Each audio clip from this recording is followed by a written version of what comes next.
오늘 함께 같이 또 이 토요일 아침에 하나님의 말씀과 함께 시작하는 모든 주님의 자녀들을 하나님께서 우리의 마음을 더욱더 경건하게 거룩하게 주장하여 주시사 더욱더 예수 믿는 사람처럼 예수님을 닮아가는 그런 귀한 은혜가 있기를 간절히 기원합니다. 믿음을 가진 사람들의 인생의 의미이자 목표는 예수 그리스도를 닮아가는 것이다, 이렇게 말할 수 있습니다. 이것은 내 인생의 목표다, 이것이 내 인생의 목표다라고 했을 때는 내게 일어나는 모든 일들, 또 내가 할 수 있는 모든 일들이 이 목표를 향해서 집중할 때 이런 표현들을 씁니다. 내게 좋은 일이 있을 수도 있고 나쁜 일이 있을 수도 있습니다. 평탄할 때도 있고 고난의 때도 있습니다. 성공의 기쁨도 있을 수 있고 실패의 아픔도 있을 수 있습니다. 많은 인간 관계에서 보람도 얻고 또 상처도 받습니다. 많은 일들이 우리의 삶 속에서 일어납니다. 그러나 중요한 것은 이 모든 일들을 통해서 내가 뭔가 배우고 성장할 수 있는 것이 있다는 겁니다. 성공이든 실패든 기쁨이든 아픔이든 평안이든 고난이든 모든 것을 통해 예수 그리스도를 닮아가는 어떤 그 방법으로 또 그 과정으로 우리의 것들을 이해하면 좋겠습니다. 인간 관계에서도 그 목표를 예수 그리스도를 닮아가는 것으로 이렇게 설정해 놓아야 합니다. 섬김과 봉사도 그 목표는 예수님을 닮아가는 겁니다. 내게 일어나는 모든 일들을 예수 그리스도를 닮아가는데 이렇게 집중하는 것, 이것이 우리 신앙의 아주 핵심이라고 말할 수 있습니다. 그렇게 살아간다면 우리에게 생길 수 있는 실패와 어려움과 아픔과 상처도 감사의 조건이 될 수 있습니다. 왜냐하면 그 실패와 어려움, 아픔과 상처를 통해서 예수님을 바라볼 수 있게 되고, 그래서 예수님을 조금 더 이렇게 닮아갈 수 있기 때문입니다. 성공과 평안, 기쁨이 주어질 때 그것으로 교만해지거나 영적 게으름이나 타성에 빠지는 것이 아니라 그때도 예수님을 생각합니다. 그래서 감사하고 하나님의 영광이 되게 하고 그것으로 하나님과 또 교회와 다른 사람들을 섬기고 배려하는, 돕는 도구로 그렇게 사용되어지는 겁니다. 십자가를 바라보는 사람에게는 모든 것이 다 은혜이고 감사가 됩니다. 그것을 통해 예수님을 바라볼 수 있고 십자가가 또렷하게 보이게 되고, 그래서 예수님을 더 알아가게 되고 또 닮아갈 수 있게 되기 때문입니다. 나의 신앙과 섬김과 또 인격과 삶이 제대로 가고 있는지 그것을 가늠할 수 있는 잣대가 있습니다. 바로 그것이 십자가입니다. 즉 내가 신앙생활을 하고 있다, 내 믿음이 성장했다라는 것은 다른 것이 아니라 십자가가 점점 내 삶 속에서 또렷해지고 있는가, 여기에 있습니다. 최근에 넷플릭스의 나는 신이다라는 다큐멘터리가 한국에서 아주 엄청난 파장을 일으키고 있습니다. 사이비 교주들과 거기에 빠진 사람들을 이렇게 다룬 것인데, 특별히 그 제일 앞에 처음에 나왔던 JMS 정명석의 이야기는 아주 큰 충격을 주고 있습니다. 걱정이 되는 것은 우리야 이게 거기가 이단이다라는 것을 알고 또 이단과 기독교는 다르다, 이걸 분명하게 알지만 보통의 믿지 않는 사람들은 그곳을 또 이렇게 교회로 또 정명석을 이렇게 목사로 이렇게 여길 것 같아서 아주 속상하기도 합니다. 아무튼 이 정명석의 영적 그 카리스마가 정말 대단했던 것 같습니다. 제정신이면 도저히 할 수 없는, 상상도 할 수 없는 일들을 사람들이 이 정명석을 위해서 합니다. 성경에 나오는 숫자들 이리저리 이렇게 막 조합해서 자기가 바로 성경이 말하고 있는 재림 구세주라고 그렇게 합니다. 그에게 영혼을 이렇게 빼앗긴 사람들 이렇게 기도할 때 보면 마지막에 이렇게 마음속으로 정명석의 이름으로 기도합니다, 이렇게 한다고 합니다. 미국에서도 대도시를 중심으로 이렇게 교사회를 확장해 가고 있습니다.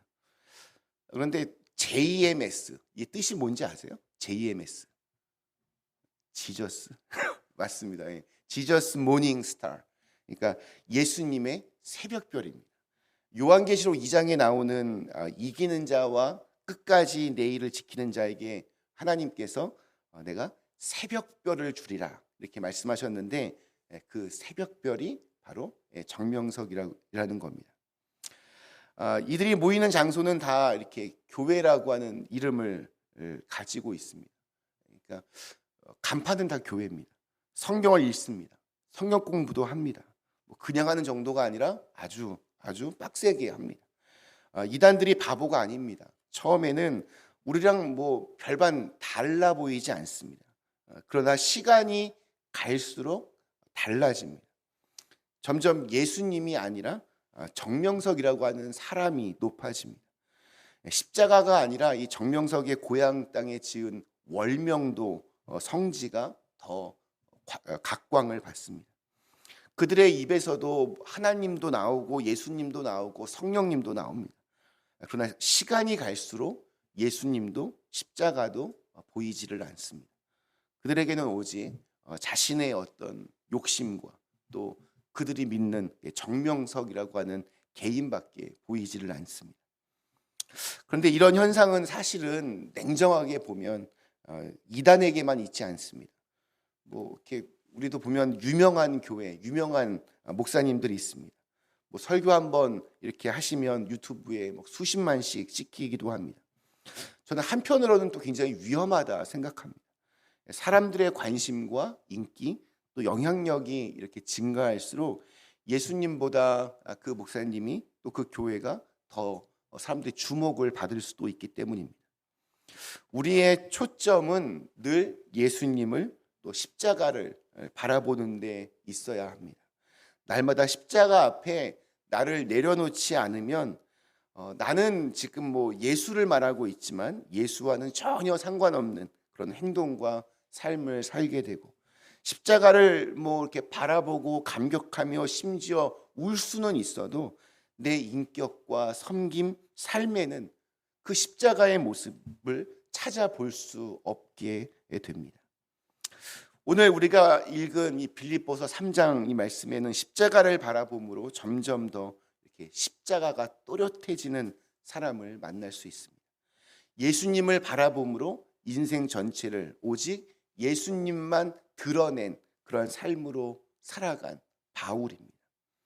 그에게는 자기를 바라보게 할 수 있는 여지가 참 많았던 사람입니다. 우리 4절 처음에 등장했던 표현처럼 육체를 신뢰할 만한 그러한 사람이었습니다. 자랑하고 내세울 것이 아주 많았습니다. 집안, 학력, 배경, 종교심 등 모자라는 것이 없어 보였습니다. 그 역시 자신이 그동안 쌓아온 것들을 기반으로 해서 야심만만한 그러한 야망을 키워가기도 했습니다.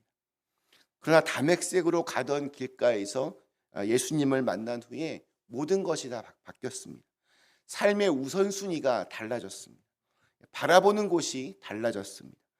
예수님을 아는 것이 가장 고상한 지식이고 예수님 때문에 모든 것을 다 잃어버려도 그 모든 것들을 다 배설물로 여긴다. 이런 고백을 합니다.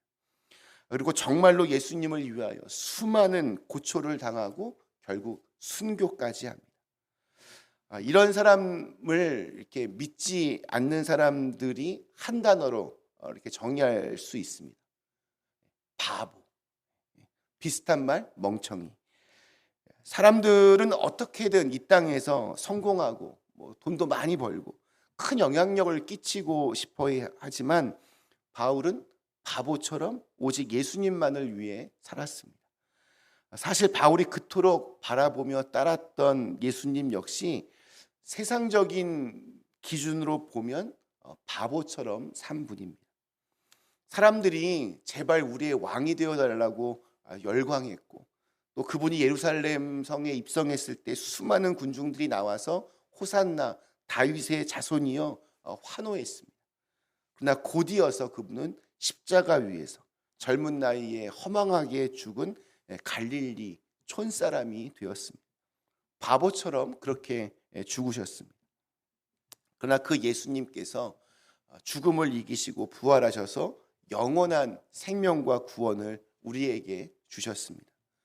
바울은 그 예수님만 바라보고 살면서 결국에는 로마에서 어떻게 보면 아주 허망하게 죽었지만 훗날 역사가들은 그를 로마를 뒤흔든 영적 거인이었다 이렇게 정의합니다.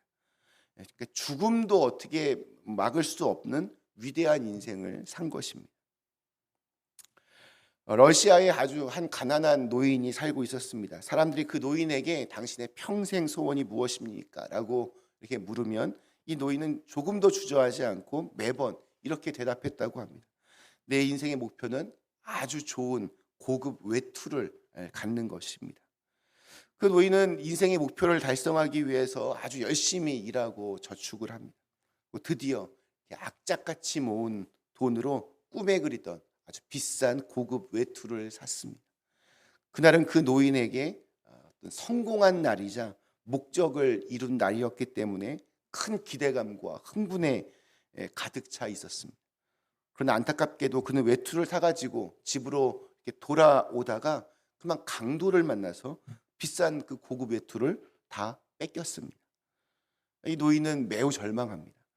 그것은 단순히 고급 외투를 이렇게 강탈당해서가 아니라 그의 성공을 빼앗긴 것이고 그의 행복을 강탈당한 것이었기 때문입니다. 그날 이후에 이 노인은 시름시름 앓다가 결국 죽고 맙니다. 이 이야기는 고골리라고 하는 러시아 작가가 쓴 외투라고 하는 단편 소설의 이야기입니다. 이 노인의 목표로 삼았던 고급 외투는 오늘날 많은 사람들이 이렇게 인생의 목표로 삼는 것들을 의미할 수 있습니다.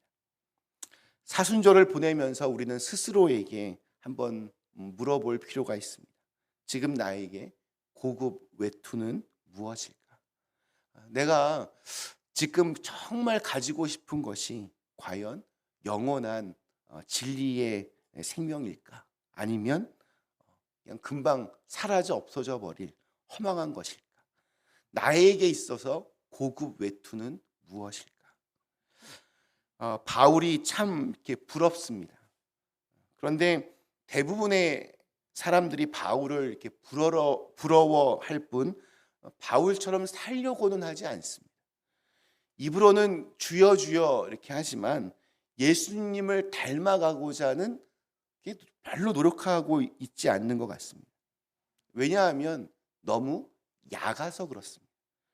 절대 손해보는 것은 하지 않고 희생하지 않고 내가 이기고 내가 잘 되기만을 바라기 때문입니다. 그리고 그 방법들이 사실 눈에 다 들어오기 때문입니다. 너무 다들 두뇌가 명석합니다.